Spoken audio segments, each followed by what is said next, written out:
So hell, in many of these religious traditions, it is depicted as beneath the earth, or of the unredeemed dead, or the spirits of the damned. This is kind of the general concept of what hell is, right? In its archaic sense, the term hell is usually in reference to this underworld.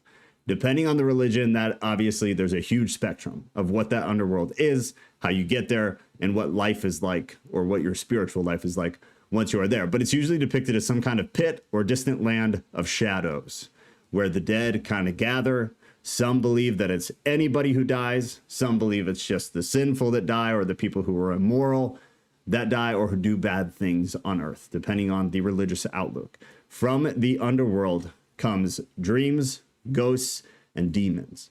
And in its most terrible image, the sinner pays for their crimes, right? That's kind of the idea, is that depending on how we live on earth, depending on what our karma is, if you're on the Hindu Buddhism side, then you go to this place to basically pay penance.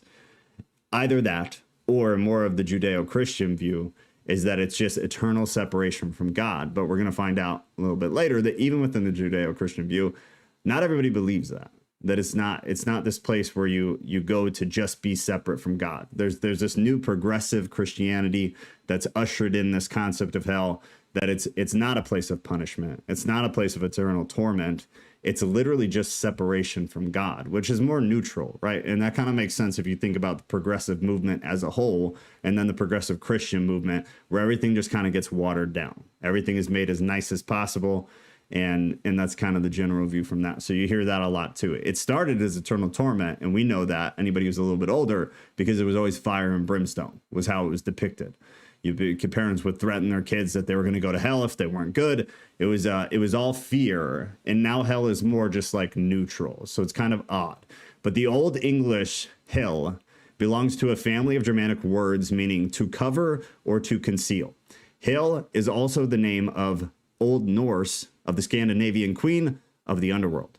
So one thing we have to be honest about real quick, real up front, and I'm sorry if you don't like it, hell is not a Christian concept. Hell was adopted by Christianity. Judeo-Christian beliefs, many of them, even some of the stories in likeness, were adopted by our religion. They did not originate with us. Hell is not a custom idea from the Judeo-Christian side. Many English translations of the Bible use hell as an English equivalent of the Hebrew term Sheol. And we'll talk about that because it's actually different depending on who you look at and who you read. But the general consensus in scholarship is that Sheol is actually different from hell. Sheol, and we can get into it later, but we talked about it a little bit last week. It's thought by most that that's where Jesus went when he died, before he came back. He went to Sheol, not to hell. And you'll see scholars go neck and neck about that. But as the confusion of all the terms kind of suggests to us, the idea of hell has an extremely complex history, reflecting changing attitudes towards death and judgment kind of as a whole, sin, salvation, as well as crime and punishment. So one that we have to do is Mesopotamia. If you don't know much about Mesopotamia, then you probably do think most of our stories, most of our ideas, and most of our concepts within the Christian world are original and that they are ours. However, if you actually get into a lot of the history, Mesopotamia, a lot of what comes out of Mesopotamia, it was actually where it originated. And then much of the kind of general concepts and some of the very specific concepts were then adopted by Christianity, were adopted by Judaism kind of later on. Let me actually, Drew and Shannon, will you guys just mute yourself? Okay, you already are. Okay, Drew and Shannon, you guys are unmuted on my end. So if anything pops up in the chat, because I'm not going to look, then just unmute yourself and cut me off. So Mesopotamian civilizations from the 3rd to the 1st millennium produced an extremely rich literature dealing with the death and the idea of hell. Much of it was designed to impress upon the hearer this vast basically chasm that would separate the living from the dead. because they were trying to make sense of what happened to people when they died. So there was this big chasm, and that was what they were trying to get whoever was hearing these stories to kind of understand. With that too, they were trying to get people to understand the fragility of life and the fragility of the cosmic order kind of as a whole, on which the vitality and fertility depended, because that's a big old pagan thing, right? They were obsessed with fertility and vitality. In Mesopotamian traditions, hell is described as a distant land of no return. So it is an eternal resting place. A house of dust is the way to describe it, where the dead dwell without distinction of rank or merit. So any social status that one might have, you lose that. And also depicted as kind of a sealed fortress. And within Mesopotamian literature, it's usually guarded by 7 gates, barred against invasion or escape. The number 7 comes up a lot in Christianity, especially if you're into numerology, you already know that. The number 7 within Christianity means one thing. Actually, within Christianity, there's a little bit of argument, but there's kind of consensus on what the number 7 means within our faith concept. Within Mesopotamia, it was a little bit different. But again, Mesopotamian literature, Mesopotamian stories, they predate our Christian stories. The vast majority, if not all of them. So 7 gates, barring invasion or escape. Shocking that then Christians ended up adopting this number 7 as a very significant number within our stories and within our literature. In a cycle of Sumerian and Akkadian poems, the god King Gilgamesh, and if you don't know about Gilgamesh, go read the Epic of Gilgamesh and then come back and talk to me about how that parallels with some of our early Christian stories that are in the Bible. And as we get out of the Bible with Enoch and then some of the other apocryphal texts, you're going to see that a lot of it aligns a heck of a lot more with those texts than our Christian Bible. But even with ours, the canon, the Epic of Gilgamesh, go read it. And then come talk to me, because you'll be surprised. Despairing over the death of his companion, Enkidu, travels to the world's end, crosses the ocean of death, and endures great trials, only to learn that morality is an incurable condition. Hell, according to the Gilgamesh epic, is a house of darkness where the dead drink dirt and eat stone. That is a quote.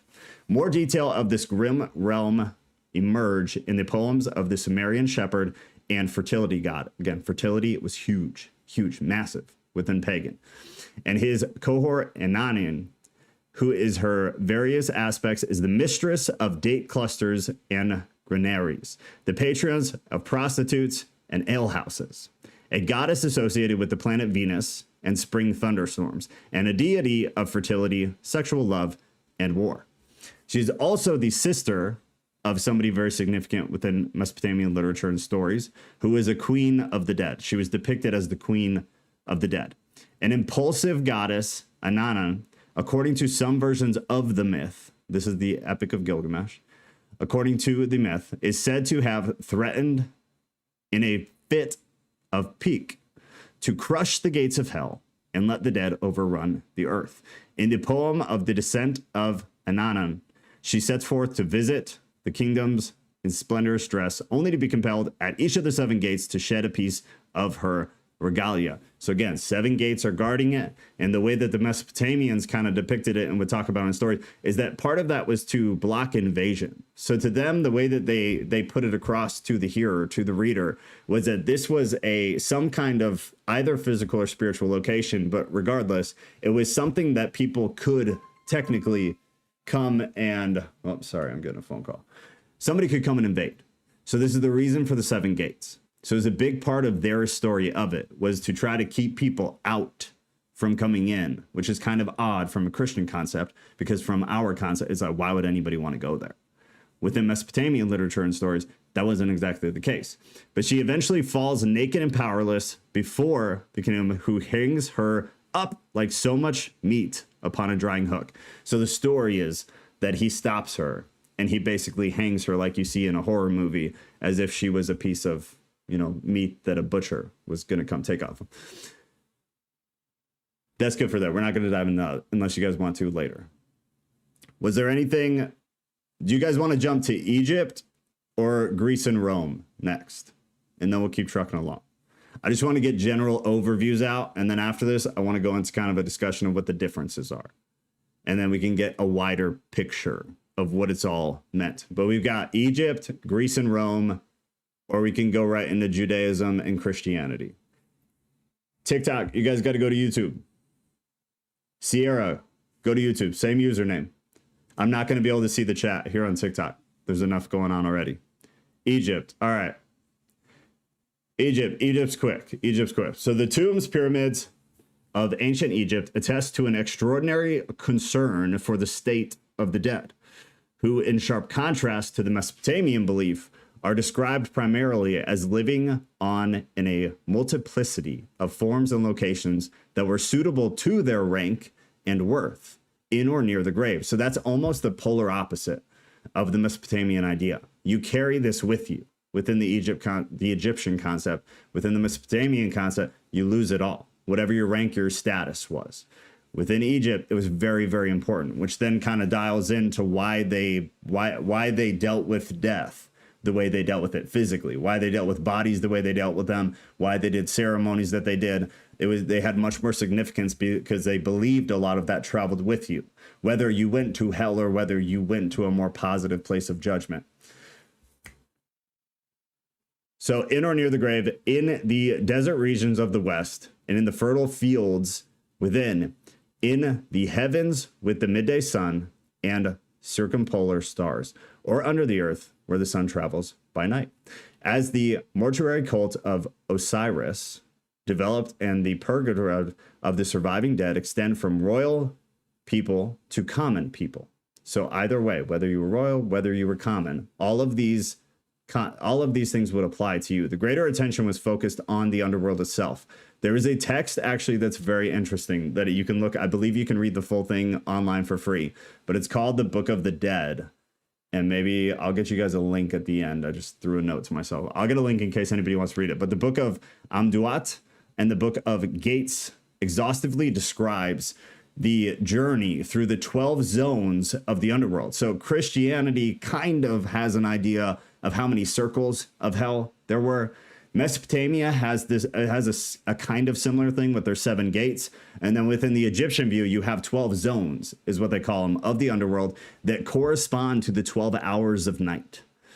Now go back in your brain, go back to these time periods. They knew nothing. Half of their life, if not more, was trying to figure out what stuff meant. What does weather mean? That's why a lot of these gods, a lot of the pagan gods in the beginning, a lot of the Egyptian gods, even Hindu god, a lot of it is related to nature because they didn't understand what nature was or why nature did what nature did. So much of it kind of has this odd corresponding nature to nature. But they had the 12 hours of the night is why they have the 12 zones of hell and the harrowing judgment over which Osiris presides. And if you don't know about Osiris, we can get into it if you want, but it's kind of a lot. So I can give you some resources if you would like, or eventually we'll cover more of like Egyptian early history, because there's another very interesting thing if you don't know about early Egypt stories is the story of Jesus kind of start to finish is related to a sun god within old Egyptian literature as well. So kind of what the storyline itself is. Born of a virgin, died for people who were innocent and guilty. There's a lot of correlation there, and the Egyptian version of that isn't the only one. The deceased in Egypt needed both magical and moral power to be acquitted of offenses when appearing before Osiris. So Osiris is basically Satan for Egypt. He is not always depicted as negative, though, or as evil. He's more of like king of the underworld, is the way that they believed it. But there were elaborate ritual provisions that were made during these times. Therefore, to translate the deceased from a mortal to then an immortal condition. So they had these extremely elaborate rituals that they would do that would basically it would transition you from this mortal being to then an immortal being. And those are actually super interesting too. So we can go into those at some point as well. But they included mummifying the body, which I feel like is what everybody thinks about when they think about Egyptian death, adorning the tomb with prayers and offerings. And you can see these on the walls in many of the places with that the tombs actually were. They'd have prayers and offerings written, inscribed, painted, and equip the deceased with spells, amulets, and formulaic of innocence to win safe passage and ensure success at divine tribunal. So big process. You have the rituals, you've got very important, very substantial prayers, and then they would actually equip the deceased person with spell binding. They would put amulets on them or around the tomb itself, and then they would burn incense. Those who succeeded won immortality. So you have this kind of battle. It's like a battle royale for your immortal state by identification with Osiris or with the sun, because again, Egyptians were big on the sun, and the sun god is actually the one that is very heavily correlated to the story of Jesus. Those who failed were devoured by a cat, you're going to love this, by a crocodile-headed monster. They were then tormented by demons, or worse, yet rarely is there the suggestion of eternal condemnation. The tomb remained a place where the dead could be comforted and appeased by the living, and the mortuary texts were a constant reminder of the need to prepare for final judgment. So you're basically preparing, like think about preparing say you have an 18-year-old son. You're preparing your son to go to war. And you're doing these rituals and you're praying over him. You're prepping him to go into some kind of battle so that he can win his immortal state. The Egyptian view is very interesting. It's super interesting. Remember to cut me off if I miss anything important. But the only thing I've seen is somebody said, why did Christians adopt the idea of hell? And somebody said, didn't the early Roman Catholic Church adopt a lot of pagan tradition? Yes. So why early Christians adopted the idea of hell, we're going to get into, specifically once we get more into the actual Christian section. And then I have a couple other things we can bring up too. But the short answer is that Christians adopted a lot, is the reality, is the truth. Much of it was adopted. Much of the religious views in general, many of the practices, a lot of them are adopted, and then they're shifted slightly. There's again, and please remember, anything I say, I'm not telling you I subscribe to. I'm just giving you information. There's a big theory within kind of fringe Christianity, and then there's a huge theory outside of Christianity that many of these different cultures received. You have two trains of thought, I guess, right?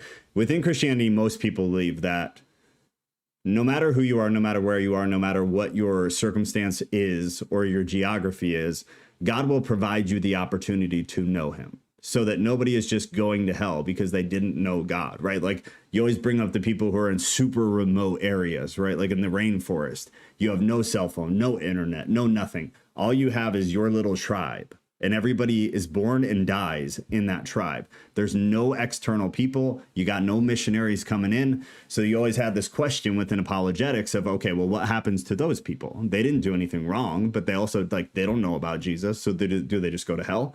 The normal answer that you get is that no, they don't go to hell, because in situations like that, God will make himself known to them in some other way, is the normal answer. And whether you agree with that or not, that's a normal answer. So one of these ideas is that the reason that so many of these old stories correspond, whether it be the Epic of Gilgamesh and its correlation to Genesis, or it be the Horus, the sun god in Egypt, and his correlation to Christ, and those are two of many examples. The one thing you need to know is that Christianity was the later version. That's just the truth. It's just the truth. We don't have to like it, but it's the truth. So we can't say that they copied Christianity, because they didn't. They were later. However, one of the answers that kind of makes sense is that, similar to the people in the rainforest, God would make himself known to different cultures in different ways. Because you have to think for a second, like, where were the Jews? Where were God's chosen people? After several hundred years, were they still the only people? No, there were tons of other people. There were other cultures, and thoughtfully, there were probably other people in places that never ever interacted with the Jews, or never interacted with the more bigger communities, so they never heard the stories. Egypt is a good example. Mesopotamia is still a good example, but even go further geographically away from God's story, God's people with the Jews, still bringing Christianity. Were they the only people on the planet within a boat ride away? Probably not, is the reality. Probably not. So one of those theories is that God just made himself known to these people in different ways. And so in the case of Egypt, for example, obviously there was some connection between Egypt and early Jewish cultures, but why would God not use Egyptian characters to tell the same story? The part where you get in trouble with that is because we put a lot of weight on Jesus Christ as an individual. So that's kind of the caveat with it. But you'll still get a lot of people who believe that God would just use different stories of different characters to convey the same ideas. So Horus, the sun god, born of a virgin, goes through a lot of the same thing as Jesus to get people who were in that culture, in that geography, to kind of understand a similar concept. But again, the issue with that is that within Christianity, we put a lot of weight on Jesus as an individual. So then if they're worshiping Horus, the sun god, as basically a pseudo Christ for their culture, to us within the Christian view, that's problematic, right? It doesn't align. But that's really the only other way to explain it. But the truth is, Christianity came later. So you have to be able to reconcile that somehow.